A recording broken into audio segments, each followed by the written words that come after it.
Good morning. Good morning. Today is day 17 of Write With Me, day 17 of this 30-day challenge.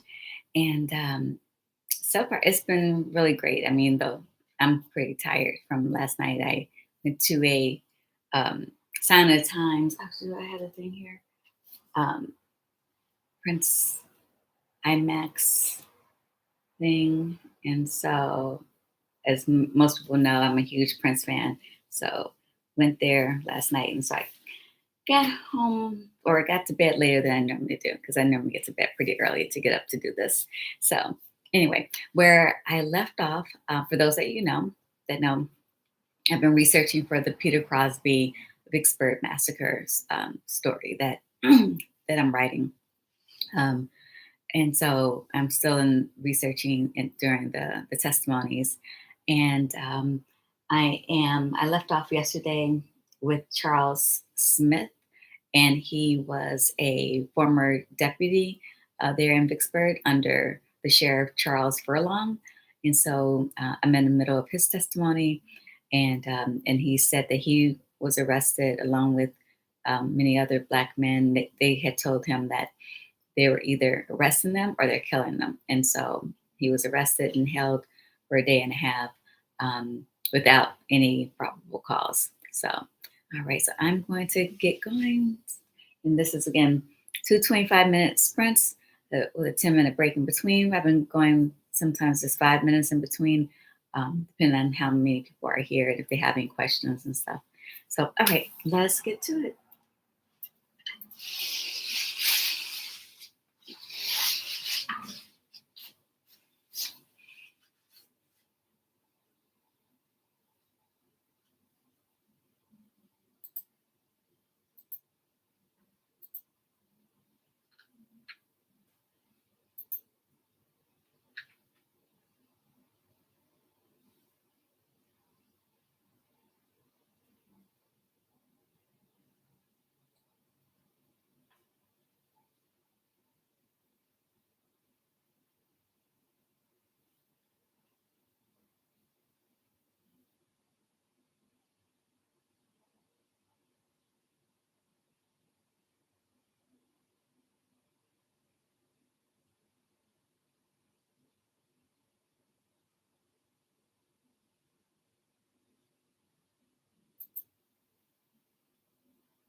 right.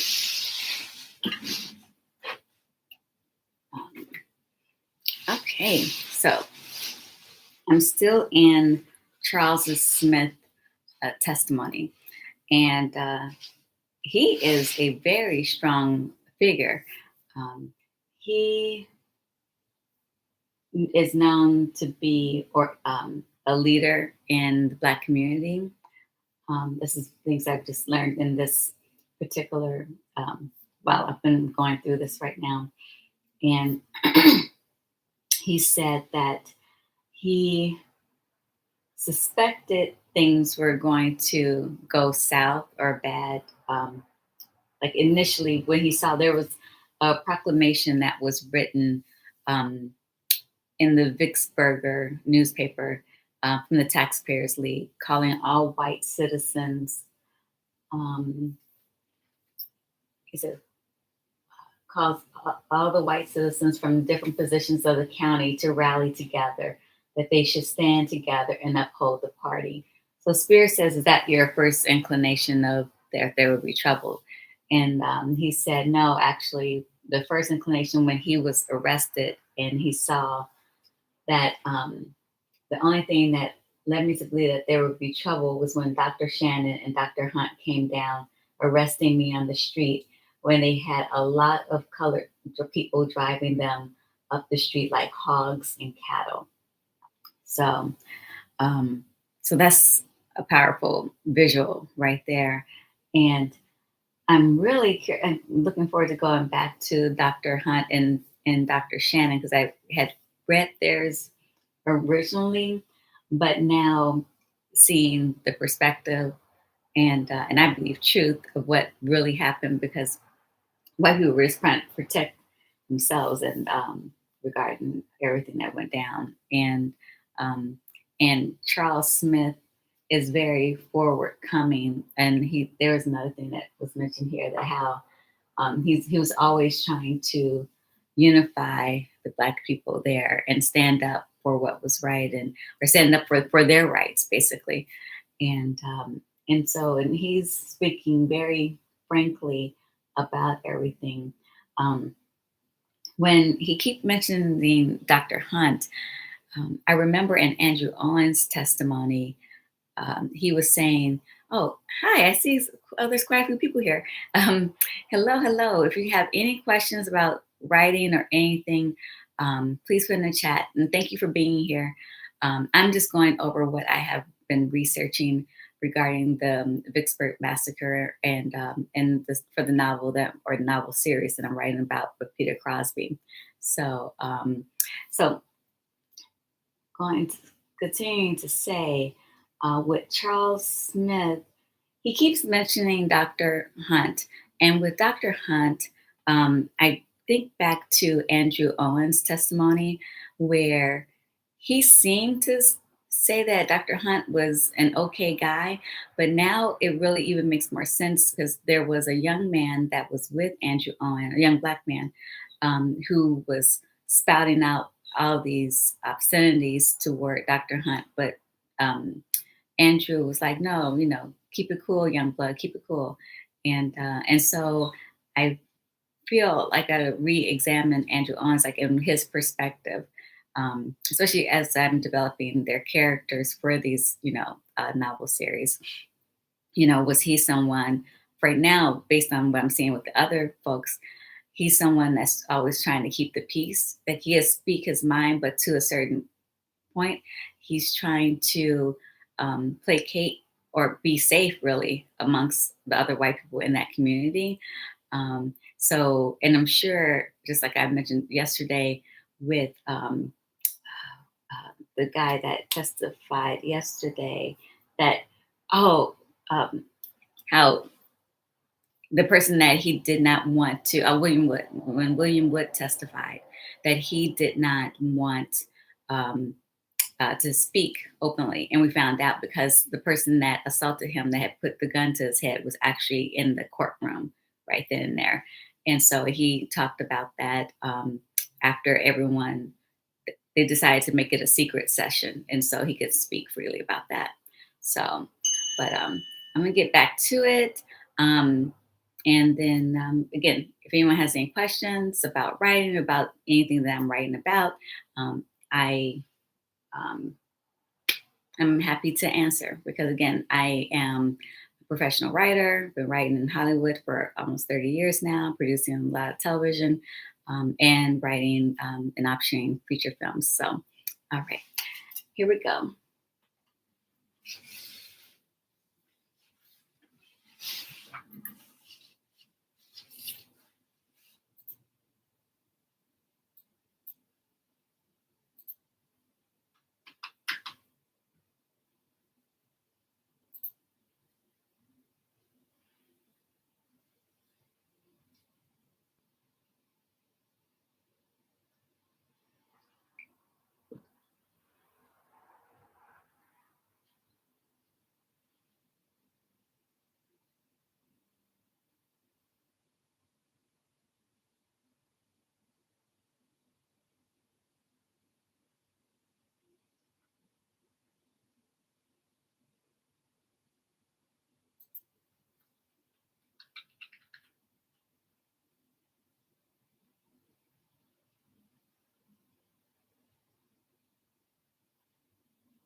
All righty. Let's see. What is in this chat here? What with you? Great concept. Thank you. Thank you, Strawberry Mix-a-Lot. Is your lamp going to say something? It has a microphone pointed at it. Excited to hear what the lamp has to say. I have a podcast, and so that's just a good place for me to push it to the side. Yes, I'm sure the lamp would have plenty to say, especially about all the stuff I've been researching. So my podcast, you can find it on my channel here, From Discord to Harmony. One of the episodes is up now. I will upload another episode next week and then the week after. So you should check it out. So I'm still in the testimony of Charles Smith, and the more I read what he's saying and how quick-witted he is about things, it makes me think of like Sterling K. Brown. And so if I was casting this, in which I hope to turn this into a series, a television series, I think he would be perfect for Charles Smith. He's just so on it. And the the, the congressman that's asking him questions right now, they just kept going into a banter about what he said and what he didn't say and what he believed that um, um, Charles had said and twisted his words and so forth. And we're just getting more in detail about, especially from his perspective, of what happened after he was put in jail and was held, and also getting more a downplay of what happened with how he received information from Peter Crosby. And for those that don't know, and you can look in my bio or the description here, there's a link to the bio I wrote about Peter Crosby to get more of a background of who he is. And he was a Black elected official during the Reconstruction era. He was elected sheriff in Vicksburg, Mississippi, and in 1873. But in 74, there's a 600-person mob forced him to resign, and Governor Ames told Peter to, in short, I'm telling you this briefly, but told him to go back to Vicksburg, gather folks, reclaim your office. And so hearing or reading what Charles, who also used to be a deputy for the other sheriff that was there beforehand, before Peter was elected. But I was just so in his statement of what Peter thought was going to happen about bringing people in to support him to help him get back into office. He asked his friends to come, that they expected that the next morning he would take his office back, that there was going to be a compromise made and everything would go off peacefully and quietly, which we know did not happen, because on that day, December 7th, 1874, there was a massacre. The white people in that town was not happy. They did not want Peter reclaiming his office, and nor did they want all these Black people coming into town, walking him into his office. And Peter had put out notice for both white and Black Republicans to support him to, get seated back into his office. But the Black people were the one that came out to help support him. And but as a result of that, they were senselessly killed. And that's why, hence the Vicksburg massacre. And for those who are just joining now, and I'm going through the congressional hearing from the massacre. So there was a hearing after it happened, over a course of a few days, to get the details of what went down. So this is a congressional hearing, and so this is pretty much one of the final steps for my research. And so I'm just gonna keep doing this every day, coming here as part of my 30-day challenge. This is day 17, doing 2 25-minute sprints taking a 5 to 10 minute break in between. And yeah, so just, keeping accountable. Hey, Shanae, how are you? Good to see you. And so I was just giving my wrap up and what I was found in my research today. This particular person, Charles Smith, who is a Black person, good, good, glad you're well. He was a former deputy before Peter came into office, um, and so, in giving his account, I just love being able to read the banter back and forth between him and Spear. I've talked about Spear a lot, but Spear is all about, you know, uh, finding Peter Crosby at fault. He's all about finding Governor Ames at fault. He is constantly digging to see if Black people fired the first fires. Were they carrying guns? Were they resisting? That was all his thing. And Charles kept shooting them down, shooting them down, shooting them down. I was telling people here earlier that he so reminds me of like a Sterling K. Brown, and so much drama, right? It is nothing but drama, and I'm loving it. I am just loving, um, again, just being able to read their words and how strong and found out that he is a leader in the community, that people look up to him, and he speaks his mind.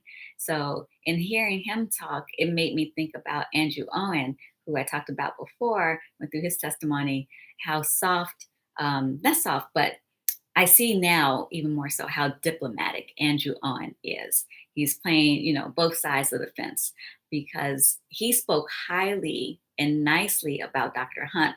But according to Charles, Dr. Hunt was right out there with them pointing guns in Black men's faces, pointing a gun in his face, and so I understand now that the youngin that Andrew Owen was trying to calm down about Dr. Hunt. Um, the youngin was right. He was just like, yeah, no. So he was right to spot off because Dr. Hunt wasn't doing good. So yeah. So yeah, it's been so great going through all this stuff, and I'm so happy I started this whole Right With Me, so I can really get back into the story. Um, and once I'm done with going through all these testimonies, and I start my outlining process. So, but happy writing, so today's Friday. I know, Shanae, you normally don't come on the weekends, but I'll be here this weekend. I still, I'm gonna be here, well, until the 30 days are up, even though I'm gonna continue afterwards, but for the 30-day challenge, definitely will do Saturday, Sunday, Monday. I know it's a holiday, but I will be here 5 a.m. And yeah, so hope to see you there, and happy writing, everyone. Have a great day.